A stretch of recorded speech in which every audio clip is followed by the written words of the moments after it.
Left part.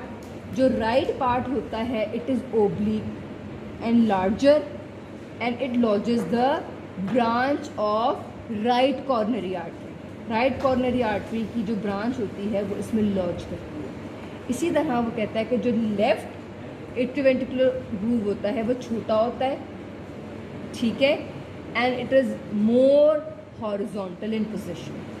इसके relevance से देखो ये ऑब्लिक है जबकि ये हॉरिजॉन्टल है.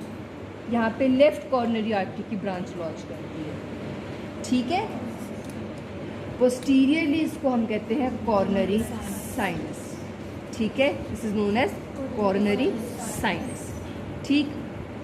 नाउ ये तो हो गए एट्रियोवेंट्रिकुलर सल्कस. अब जो दोनों एट्रियास को आपस में सेपरेट आउट करते हैं उसको कहते हैं inter atrial sulcus between the two atrias. Anteriorly, interatrial sulcus is not visible. The reason is the pulmonary trunk and the aorta is screening the view. Posteriorly, very faintly, a groove lie which separates the left atrium from the right atrium. ये बना नज़र आ रहा है, very faint, ठीक.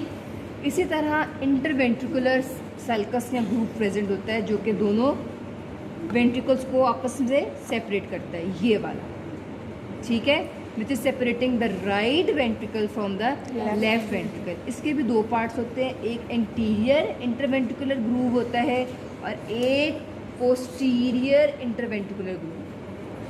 Anterior interventricular groove, posterior interventricular groove, ठीक हो गया. ये जो दोनों ग्रूव्स होते हैं इंटीरियर एंड द पोस्टीरियर, ये दोनों आके एपिक्स पे बीट करते हैं.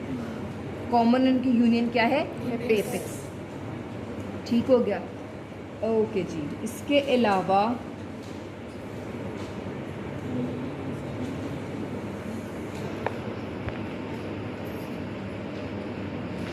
What is crux of the heart. Crux of the heart is the meeting point जहाँ पे inter atrial groove, atrioventricular groove and the interventricular groove intersect करते हैं. ये जो तीनों ग्रूव्स जिस पोस्टीरियरली ऑफ द हार्ट यानी कि जो बेस ऑफ द हार्ट या diaphragmatic surface of the heart का जो यूनियन पॉइंट होता है वहाँ पे एक मीटिंग पॉइंट होता है जहाँ पे इंटरवेंट्रिकुलर ग्रूव, कौन से वाला, posterior interventricular, posterior inter atrioventricular grooves and posterior inter atrial grooves meet करते हैं. इसको कहते हैं crux of the heart, CRUX, crux of the heart, ठीक है. अच्छा जी. उसके बाद आ जाते हैं हम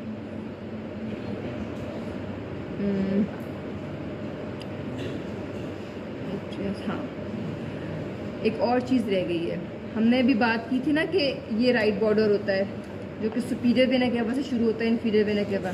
यहाँ पे एक वर्टिकल वेरी स्लाइड सा रिज या सल्कस बनता है, उसको कहते हैं सल्कस टर्मिनालिस, जो कि स्टार्ट करता है from the superior vena cava and ends at the inferior vena cava. यानी कि राइट बॉर्डर के साथ साथ एक सल्कस बनता है.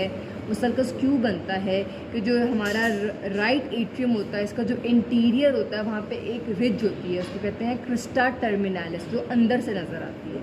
उस रिज की वजह से बाहर एक ग्रूव बनता है, उसको कहते हैं या सल्कस बनता है, उसको कहते हैं sulcus terminalis. It is a feature of the external feature of the right atrium, ठीक है.